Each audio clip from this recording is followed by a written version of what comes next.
Oke, shalom beloved semuanya. Kali ini saya akan membacakan perikop dari 1 Samuel 15 ayat 1 sampai 24.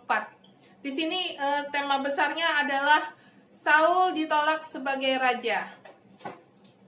Saya sudah ringkaskan dan saya bacakan ya.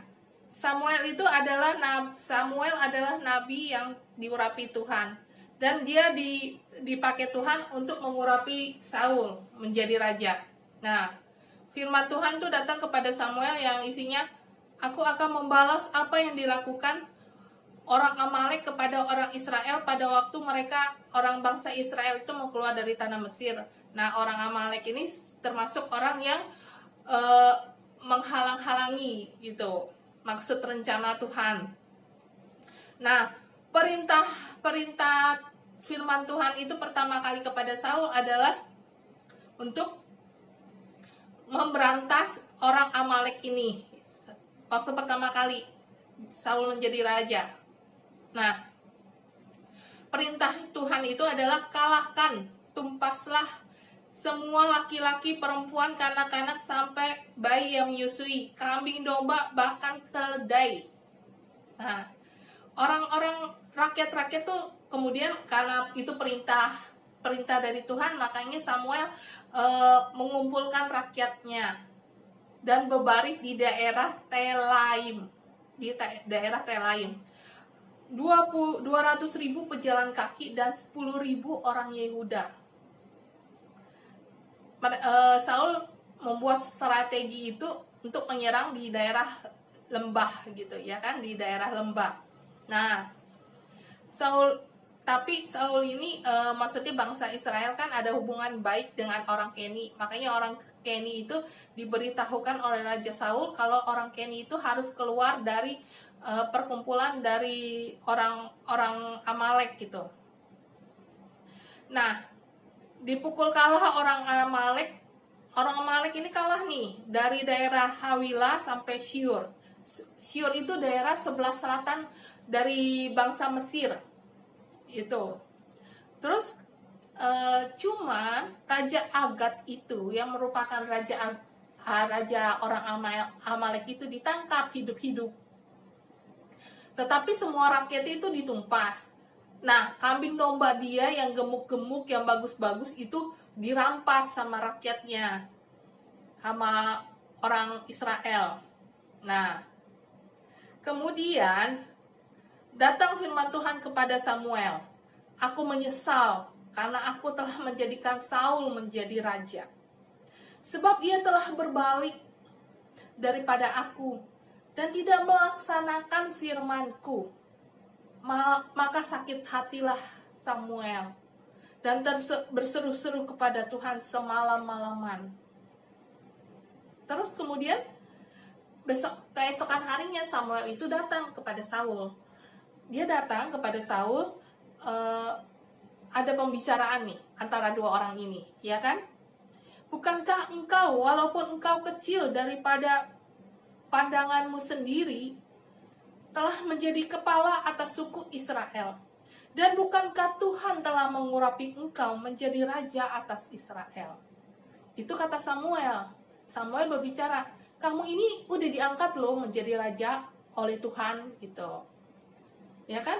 Padahal menurut pandangan kamu ini yang terkecil di antara bangsa kamu gitu. Di antara suku Israel, suku dia adalah suku yang paling terkecil gitu loh.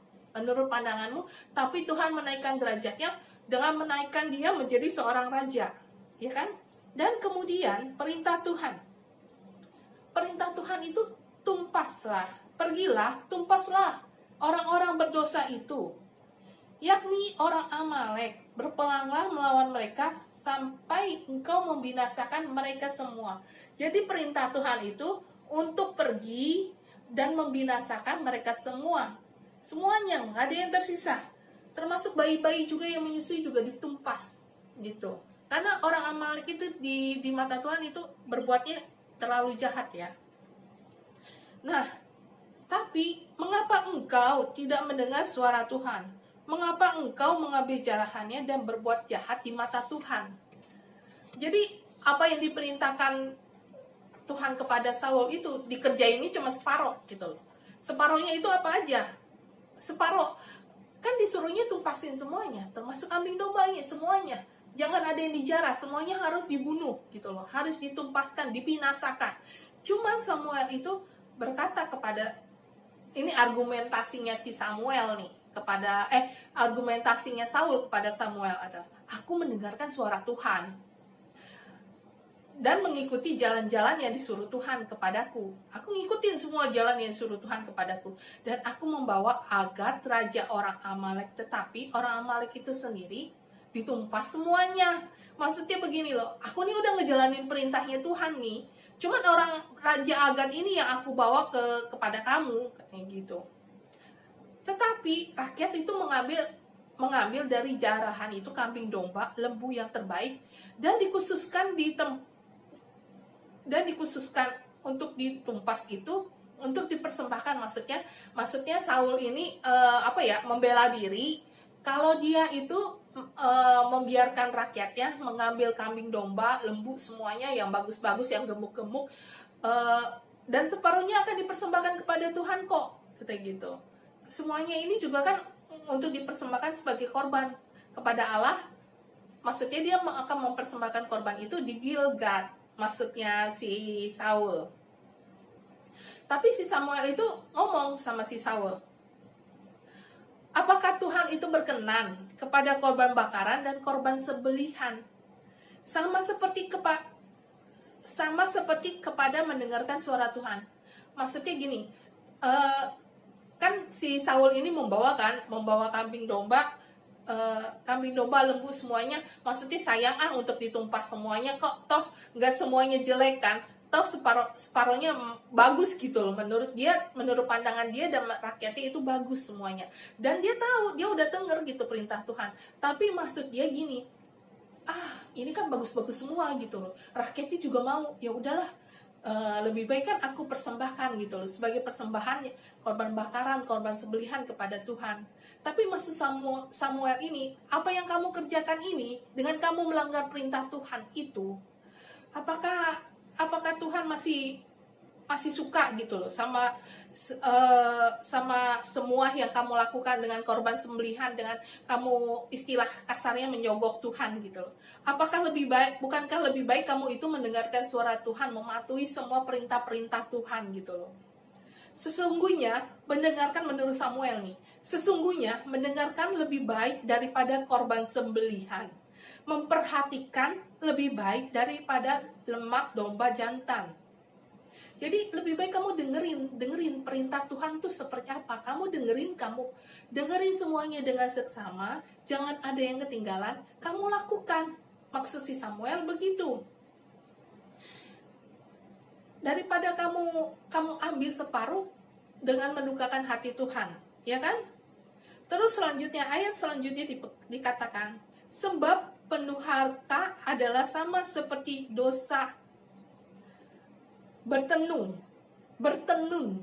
dan kedegilan adalah sama seperti menyembah berhala dan terafim. Jadi maksudnya di sini adalah, bukankah lebih baik kamu mendengarkan semua perintah-perintah Tuhan? Jangan separuh gitu melaksanakannya. Kalau kamu mau melaksanakan perintah Tuhan, ya laksanakan semuanya. Jangan separuh gitu loh. Jalanin aja apa yang Tuhan mau, jalanin aja. Ini pertama kali Saul baru menaik menjadi raja, baru pertama kali gitu. Dia sudah berani melanggar perintah Tuhan, ya kan? Terus udah gitu, Saul berkata, nih si Saul ngomong lagi nih ya, aku telah berdosa, sebab telah kulangkahi titah Tuhan dan perkataanmu. Tetapi aku takut sama rakyat aku, karena itu aku mengabulkan permintaan mereka. Jadi dalam hal ini, dalam pikiran Saul ini, dia merasa dia lebih takut kepada rakyatnya. Jadi ya udah, permintaan rakyatnya ya dia setujuin aja gitu.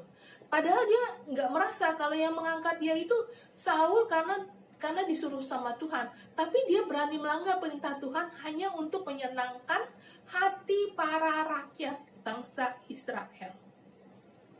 Benar apa salah? Salah kan dalam hal ini, ya kan? Seharusnya dia lebih memfokuskan diri kepada Tuhan daripada memfokuskan diri kepada rakyatnya. Daripada gini, kalau kayak kita hidup ya, nggak semua orang suka sama kita, nggak semua orang seneng sama kita. Tapi kita sibuk gitu loh, kita sibuk supaya mencari supaya gimana orang itu suka sama kita itu bagaimana. Kita sibuk sendiri gitu, sampai kita lupa fokus kita sama Tuhan, kan itu juga nggak bagus, ya kan? Lebih baik kita fokus sama Tuhan. Kalau urusan orang suka nggak suka itu udah pendapat mereka lah masing-masing, ya kan? Kalau kita sibuk untuk menyenangkan hati mereka satu persatu, capek, bos. Capek sekali, nggak bisa, nggak bakal pernah bisa untuk menyenangkan semua hati semua orang. Menurut saya mah begitu. Lebih baik kita fokus menyenangkan hati Tuhan daripada menyenangkan hati manusia. Hati sesama kita, hati saudara kita, hati teman kita. Semua mereka itu bisa dibayar pakai uang. Dari pengalaman saya, mereka itu bisa dibayar pakai duit. Nah, ayat selanjutnya adalah sampai ayat 24. Sampai ayat 24 saja. Jadi dalam hal ini perintah Tuhan itu Saul tuh banyak melanggar gitu loh. Udah melanggar tuh dia nggak merasa menyesal gitu. Kalau Daud kan dia berbuat dosa sama Bathsheba, terus dia mengakui kesalahannya, dia berusaha memperbaiki dirinya. Kalau Saul nggak, kayak babi itu jatuh ke dalam kubangan lagi, jatuh ke kubangan lagi. Jadi dia setiap berbuat dosa, ya udah dia merasa makin lama makin cuek aja dia berbuat dosa, ya kan? Dia merasa dia mau mengamankan posisi dia sebagai raja, itu aja gitu. Dia mau mengamankan diri dia sebagai raja dengan menyenangkan hati para rakyatnya. Kalau dia menyenangkan hati para rakyatnya, berarti kedudukan dia sebagai raja menurut pikirannya Saul aman. Padahal Tuhan memberi perintah kepada Samuel untuk mengurapi orang lain sebagai pengganti Saul, yaitu Daud. Ya kan? Jadi di mata waktu roh Tuhan undur daripada Saul, maka roh jahat yang selalu ada pada Saul. Dan pada saat itu Daud itu ditunjuk sebagai bagian penghibur Saul. Kalau Saul tuh lagi istilahnya kena roh-roh jahat itu, Saul yang memainkan alat musik gitu untuk menenangkan hati Saul. Daud tuh yang pertama kali cara dia masuk ke dalam istana, ya kan? Orang Amalek itu siapa sih sebenarnya? Kita lihat di Kejadian 36 ayat 12. Orang Amalek itu adalah, ada perempuan namanya Timnah. Itu gunik dari Elifas. Jadi bukan istri Elifas ya, dia gunik selir istilahnya. Elifas itu siapa sih? Dia anaknya orang enak, anaknya Esau. Nah, Timnah ini dia yang melahirkan anak-anak orang Amalek gitu loh. Terus kenapa sih Tuhan itu mau memusnahkan orang Amalek ini? Apa sih penyebabnya? Kenapa Tuhan itu sampai murka? Nih, pertama, karena orang Amalek itu jahat sekali. Dapat dilihat di 1 Samuel 15 ayat 18. Ya kan? Di situ Tuhan memerintahkan untuk ditumpas semuanya. Karena dianggapnya sifat-sifat mereka tuh jahat. Sampai bayi pun yang menyusui pun mempunyai sifat bibit bebet bobotnya dari orang tuanya tuh jahat gitu. Jadi lebih baik semuanya dimusnahkan, jangan ada disisakan, jangan ada yang ditinggalkan gitu. Tapi ternyata kan nggak semua perintah Tuhan itu diturutin sama Raja Saul gitu. Terus apalagi sih sifat orang Amalek ini? Dia menindas gitu loh. Dia banyak menindas. Di Hakim-Hakim 10 ayat 12 dikatakan orang Sidon itu termasuk suku Amalek. Dan suku Maon menindas kamu, maka kamu berseru kepadaku. Kan yang dimaksud dengan kamu ini di sini bangsa Israel ya. Dia banyak menindas gitu loh. Sehingga kalau orang tertindas kan kita berseru-seru sama Tuhan, Tuhan akan dengar doa kita. Tuhan akan mendengar seruhan doa kita gitu. Terus apalagi sih yang dilakukan sama orang Amalek sampai nggak disukain sama Tuhan gitu. Suka berperang dan sifatnya tuh bengis. Ya kan? Dapat dilihat di 1 Samuel 15 ayat 33. Kata Samuel, kepada Raja Agag, pedangmu itu membuat perempuan kehilangan anak. Ibu-ibu, demikian ibu-ibu akan kehilangan anaknya di antara para perempuan. Jadi pedang Raja Agag itu menyebabkan banyak ibu-ibu yang kehilangan anaknya, kehilangan suaminya. Itu yang menyebabkan Tuhan murka gitu. Nah, dalam hal ini ya, kadang-kadang kita sulit gitu. Kadang saya sendiri nih sulit gitu loh. Tuhan udah ngomong, Roh Kudus udah ngomong begini sama saya. Kadang-kadang saya bilang, kayaknya menurut persepsi saya, enggak lah, bisa lah yang ini. Kayak kemarin ini, saya betulin handphone. Padahal kata Tuhan, kata Roh Kudus itu, jual aja tuh handphone, jangan dibenerin. Tapi saya masih mencoba gitu. Siapa tahu bisa diperbaiki Tuhan. Akhirnya tetap kan kata Roh Kudus gak bisa, tetap gak bisa gitu loh. Jadi kadang-kadang kita sulit gitu loh untuk taat mutlak sama Tuhan. Sulit banget gitu menurut saya mah. Bila motivasi kita keliru, kita bisa lihat nih, kalau motivasi kita keliru, kita bisa lihat nih dari percakapan antara Samuel dengan Saul ya. Saul lebih mementingkan jalannya dengan menyenangkan hati para rakyatnya daripada Tuhan yang mengangkat dia sebagai raja. Padahal dia nggak pernah tahu gitu. Maksudnya dia tahu, cuman dia lebih mementingkan posisi dia, ego dia, kedudukan dia menurut saya. Iya kan? Padahal dia lupa gitu loh. Kalau Tuhan itu yang mengangkat dia melalui Samuel gitu. Tuhan juga yang bisa menurunkan dia. Dia tuh nggak pernah, maksudnya kalau posisi dia sebagai raja, ya amannya kalau rakyatnya dia manja-manjakan gitu. Padahal enggak, sebenarnya tidak seperti itu. Sikap Saul ini bukan kadang-kadang ya, banyak menyakiti hati Tuhan, mendukakan hati Tuhan dengan tidak taat sepenuhnya kepada perintah Tuhan. Akibatnya ya jabatannya dikasih ke orang lain oleh Tuhan, ya kan? Misalnya kita dipilih sama Tuhan untuk menjadi hamba Tuhan, kita nggak mau nih, kita tidak mau menjalankan apa yang Tuhan rencanakan di dalam hidup kita, maka ya sudah, Tuhan akan memberikan jadi karunia kita tuh Tuhan berikan kepada orang lain gitu loh. Dalam hal ini kan tadinya Saul yang dipilih menjadi raja, tapi dia berbelok gitu loh. Dia banyak berbelok dengan memikirkan jabatan dia, dengan memanjakan rakyatnya. Akhirnya dia menyakiti hati Tuhan. Akhirnya Tuhan memilih Daud yang orangnya notabene-nya, kepintarannya, kepawayannya lebih daripada Saul, dan hatinya lebih daripada Saul. Hatinya lebih melekat kepada Tuhan, ya kan? Kalau Saul itu nggak pernah menyesali gitu perbuatannya, nggak pernah dia menyesali semua perbuatan yang dia lakukannya. Tapi kalau Daud, dia setelah berbuat salah, dia minta maaf sama Tuhan. Dia berusaha berubah gitu loh. Dia berusaha untuk tidak membuat kesalahannya lagi gitu loh. Itu bedanya Daud dengan Saul.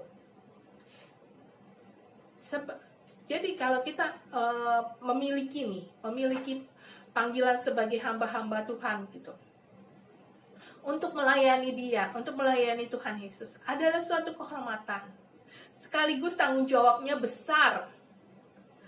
Untuk kemuliaan Allah, semua tuh untuk kemuliaan Allah, bukan untuk menyombongkan diri kita, bukan untuk kepentingan diri kita pribadi gitu. Jangan ada ambisi. Kalau kita melayani Tuhan, kalau menurut saya jangan ada ambisi ya di dalamnya. Kita benar-benar, hati kita benar-benar fokus sama Tuhan, karena kita merasa, oh ya, Tuhan itu banyak menolong saya gitu. Tuhan itu banyak melakukan perkara yang besar dalam hidup saya, dan saya tahu cara Tuhan tuh menolong hidup saya itu seperti apa, dan cara saya berterima kasih sama Tuhan ya saya melayani dia gitu loh. Terus terang, saya itu untuk melakukan ini aja ya, melakukan sharing firman ini aja, saya berpikirnya lama, bolak-balik lama sekali. Saya berpikirnya sampai 2 tahun saya pikirin, sampai saya mengambil keputusan, ya sudah gitu loh. Memang ini udah panggilan saya, memang ini udah keadaan saya, memang ini udah menjadi rencana Tuhan, ya udah saya jalankan gitu loh. Saya juga nggak tahu ke depannya bagaimana, cuman saya merasa saya memulai harus dengan media internet ini gitu loh, melalui konten YouTube ini. Dan saya udah mulai mencintai konten YouTube ini. Terus terang, saya sudah mulai mencintai ya. Kadang-kadang saya suka baca-baca firman Tuhan. Apa firman Tuhan ini cocok ya? Maksudnya perikop ini bisa saya bawakan nggak di depan Beloved semuanya gitu loh. Saya pinginnya semua Beloved tuh mengerti apa yang ingin saya bicarakan. Itu aja sih sebenarnya. Nggak ada keinginan saya yang lain. Selain itu juga nggak munafik ya. Saya perlu moneter, saya perlu uang gitu loh untuk kehidupan pribadi saya. Bukan apa-apa karena kosan saya lagi sepi. Jadi saya pikir ya udahlah gitu. Saya kan kalau gunung digali terus, kalau kita nggak mencari kan lama-lama habis ya kan. Jadi menurut saya, wah saya mesti buru-buru nih. Apa yang harus saya lakukan Tuhan? Oke, Tuhan kasih untuk melakukan konten YouTube ini. Ya udahlah saya bilang, oke lah Tuhan gitu. Untuk kehidupan biaya hidup saya sehari-hari kalau ini monetes ya kan. Karena kan kita hidup kan nggak berjalan terus ya kan. Setiap hari kita ada pengeluaran, setiap hari kita ada biaya untuk hidup ya kan. Nah, kemudian kita balik nih ya ke dalam firman Tuhan. Saul ini tidak pernah menyesal atas perbuatannya, nggak pernah menyesal gitu loh. Dan lebih mencondongkan dirinya untuk kegiatan, untuk hal-hal duniawi, untuk menyenangkan hati para rakyatnya, ya kan? Dalam hidup kadang-kadang kita diperhadapkan untuk taat pada perintah Tuhan, setia kepada Tuhan, atau memilih jalan hidup kita sendiri, memilih keinginan kita sendiri, ambisi kita sendiri, cita-cita kita sendiri, ya kan? Mendengarkan suara Tuhan sebenarnya itu lebih baik daripada kita mendengarkan suara hati kita ya. Kadang-kadang saya suka ngomong begini, Tuhan, kalau saya menjalankan apa yang Tuhan perintahkan dalam hidup saya, nanti kedepannya bagaimana Tuhan? Ya kan? Semua yang telah saya, kehidupan saya sehari-hari ini terus terang, saya itu berubah 380 derajat, 360 derajat saya berubah. Iya kan? Saya benar-benar berusaha untuk berjalan di dalam rencana Tuhan. Walaupun gak mudah ya menurut saya, gak nyaman. Jangan dikira kuliah itu enak. Kadang-kadang, bukan kadang-kadang lagi ya, kita perlu otak kita untuk belajar, ya kan? Untuk mengerti, kayak mengerti bahasa Yunani, bahasa Ibrani, itu kan bahasa yang tidak pernah kita pakai sehari-hari. Tapi kan kita harus belajar, walaupun nggak ngerti pun kita harus belajar gitu. Sedikit demi sedikit pun kita harus belajar mengerti, ya kan? Kayak saya orangnya gaptek, nggak ngerti namanya alat-alat elektronik. Tapi sekarang kan saya mesti belajar, sedikit-sedikit saya mesti belajar untuk mengerti gitu loh. Walaupun saya nggak mengerti semuanya, kadang-kadang saya nanya orang, kadang-kadang saya juga belajar dari YouTube gitu loh. Apa sih yang saya nggak ngerti, saya belajar gitu di YouTube. Ada, semuanya ada gitu loh. Menurut saya ada, lengkap, komplit, paket komplit di YouTube ini gitu. Jadi saya mulai belajar gitu loh. Mulai mengupgrade diri gitu loh. Walaupun menurut saya dengan umur saya sekian ya, saya merasa udah tua ya. Mestinya udah berleha-leha lah sedikit. Cuman ini saya mempelajari hal baru, dalam hal-hal baru lah gitu loh. Yang menurut saya seharusnya sih, kadang-kadang ya saya merasa otak saya kalau udah panas nih, udah lemot, Tuhan Yesus, udah panas banget, saya merasa otak saya, udah saya istirahat, saya nggak lanjutin gitu, saya lanjutin besok lagi. Cuman kadang-kadang saya suka memaksa diri saya gitu, tinggal dikit lagi, saya harus selesaikan hari ini juga gitu. Kalau selesai hari ini, besok saya tinggal santai-santai gitu. Padahal minggu depannya ada lagi tugas, ada lagi paper. Banyak sekali paper ternyata di semester 3 ini. Tapi ya kita berusaha berjalan lah gitu. Emang yang mudah? Nggak mudah gitu loh. Mengikuti apa yang Tuhan mau itu nggak mudah, nggak gampang. Menurut saya sih nggak mudah banget ya. Gitu. Belum ujiannya, belum ujian tengah semester, ujian akhir semester, ya kan? Tapi ya itu yang harus kita pelajari. Untuk kita menjadi hamba Tuhan, kita kan harus mengupgrade diri, kita harus banyak belajar gitu, belajar firman Tuhan gitu loh. Untungnya saya dulunya dari dulunya saya tuh nggak pernah baca novel, nggak pernah baca buku Komping Ho atau apalah, saya nggak pernah ada gitu loh. Ada majalah Tintin tapi nggak banyak. Majalah Kunjung ada untuk pelajaran gitu, karena kan ada yang dipakai untuk pelajaran waktu SD. Tapi menurut saya sih dari semuanya itu kebanyakan Alkitab yang saya pegang gitu, kebanyakan firman Tuhan yang saya baca setiap hari. Cuman itu yang banyak memberi saya masukan. Kadang-kadang kita lupa dengan apa yang kita baca gitu. Nanti suatu saat itu akan muncul kembali. Pada saat kita di dalam keadaan terdesak apa. Kadang-kadang saya bikin konten YouTube ini aja ya. Kadang-kadang tiba-tiba bisa muncul gitu loh. Perkataan itu bisa muncul. Padahal sebenarnya saya lupa gitu loh. Kadang orang curhat sama saya aja, saya bilang gini, Tuhan, saya akan melupakan semua yang mereka curhatkan kepada saya. Sampah-sampah ini saya bakar semuanya di dalam nama Tuhan Yesus gitu. Sampah-sampah orang ini saya bakar semuanya. Dan saya percaya setiap orang yang curhat sama saya, dia akan berubah, hidupnya akan berubah. Saya berusaha memberikan nasihat-nasihat yang menurut saya itu adalah nasihat yang terbaik ya. Karena kan saya untuk memberi nasihat itu saya perlu berdoa. Saya perlu hati yang connect sama Tuhan, signal yang connect sama Tuhan. Menurut saya mah begitu ya. Ini ada satu ilustrasi nih ya. Ada seorang yang misalnya bernama Henry. Dia itu punya angan-angan, punya cita-cita untuk menjadi suatu saat menjadi jenderal dari angkatan udara gitu ya kan. Jadi dia berusaha untuk masuk ke dalam akademi mengenai penerbangan begitu ya kan.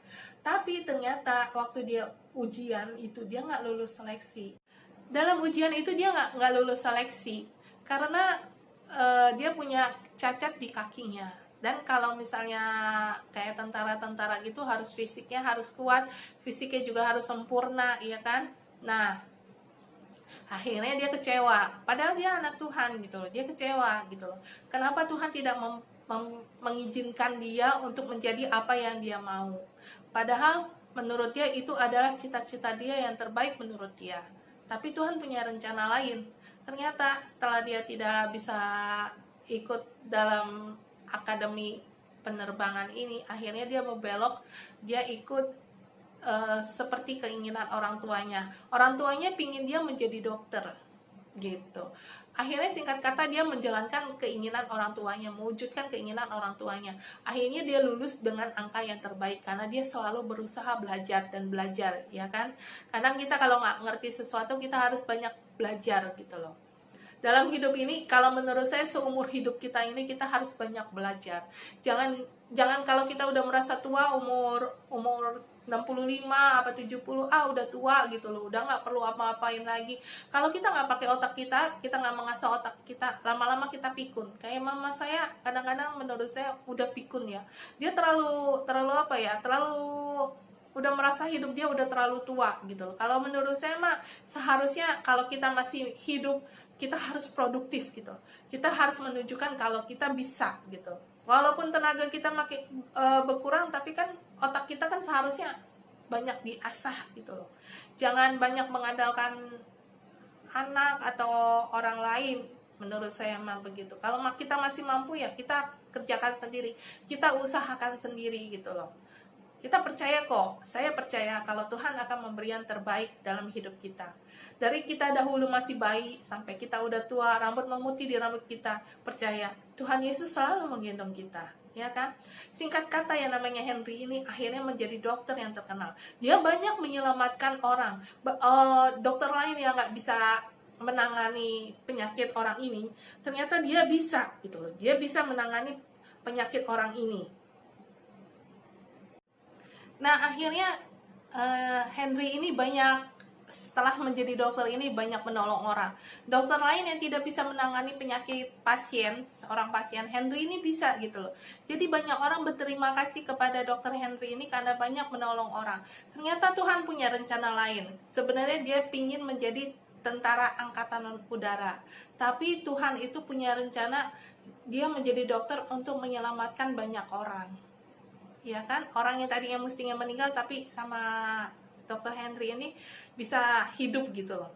Bisa hidup dan bisa kembali pulih keadaannya dari penyakitnya ini gitu. Oke, sekian, terima kasih untuk konten YouTube saya kali ini. Kali ini kita berdoa ya.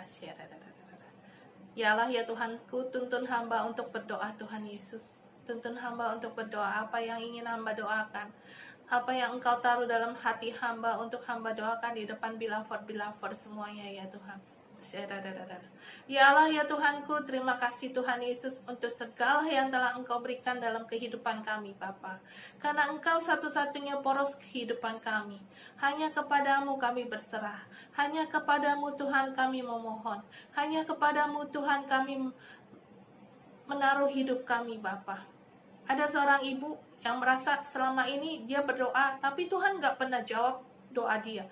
Tuhan itu ada apa tidak sih sebenarnya? Ada Bu, ada. Tuhan Yesus tuh ada. Kalau Tuhan Yesus ada, kenapa Tuhan Yesus nggak pernah jawab doa-doa saya? Sebenarnya doa ibu ada yang dijawab, ada yang dipending, ada yang memang nggak perlu, bukan untuk ibu gitu loh, nggak cocok buat ibu gitu.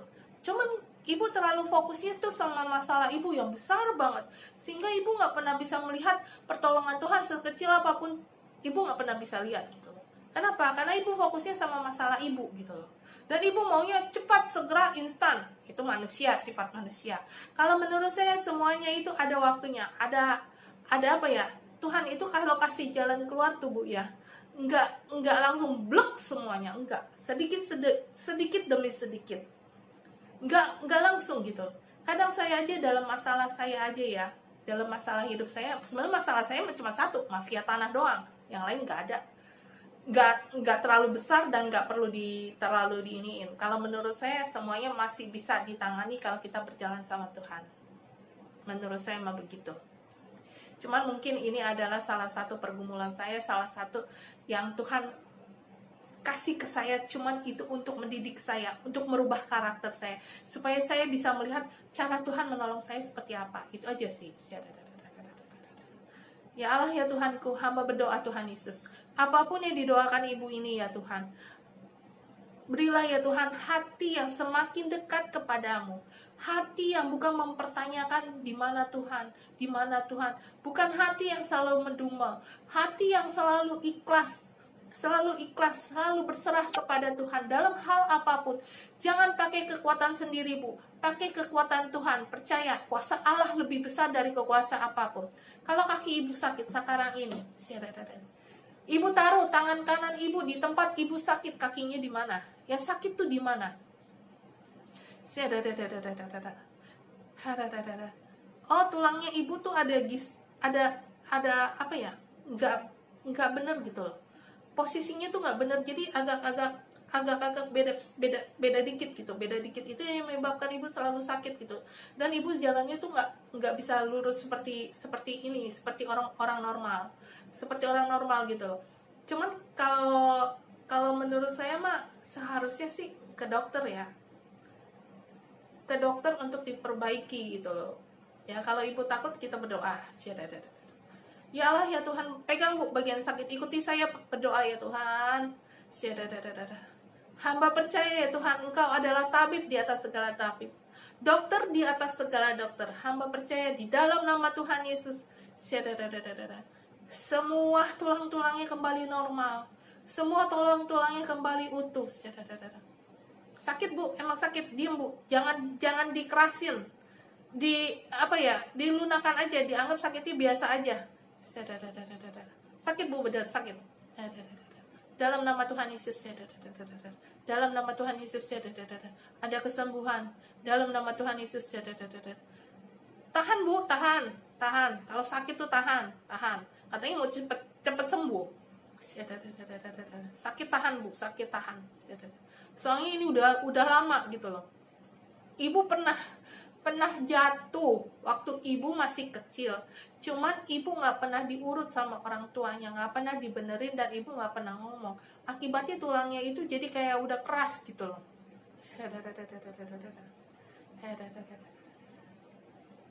Dalam nama Tuhan Yesus, dalam nama Tuhan Yesus. Setidak-tidaknya Bu, posisi Ibu tuh sekarang nggak terlalu sakit. Untuk benar sekali sih nggak bisa ya. Cuman apa ya? Cuman posisinya udah lumayan, udah enakan gitu loh. Untuk dibawa jalan pun nggak terlalu sakit, nggak terlalu ngilu gitu. Menurut saya mah begitu sih. Dalam nama Tuhan Yesus, dalam nama Tuhan Yesus. Tahan Bu kalau sakit. Di dalam nama Tuhan Yesus ada kesembuhan. Di dalam nama Tuhan Yesus ada kesembuhan. Tulang-tulangnya kembali pulih di dalam nama Tuhan Yesus. Dalam nama Tuhan Yesus. Haleluya. Hamba telah berdoa Tuhan Yesus. Hamba telah berdoa. Hamba menaruh semua doa-doa anak-anak-Mu Tuhan Yesus. Semua orang yang berserah kepadamu. Semua orang yang percaya kepadamu. Hamba taruh semua doanya di dalam mezbah-Mu ya Tuhan. Terima kasih Tuhan Yesus. Terima kasih Roh Kudus. Terima kasih Bapa. Karena Engkau telah memberikan semua yang terbaik dalam kehidupan kami Bapa. Apapun yang terjadi dalam kehidupan kami, kami percaya ya Tuhan. Engkau adalah satu-satunya jalan keluar bagi kehidupan kami. Terima kasih Tuhan Yesus. Haleluya. Amin. Jangan lupa like, comment, share, subscribe, dan bunyikan loncengnya. Shalom. Terima kasih semuanya.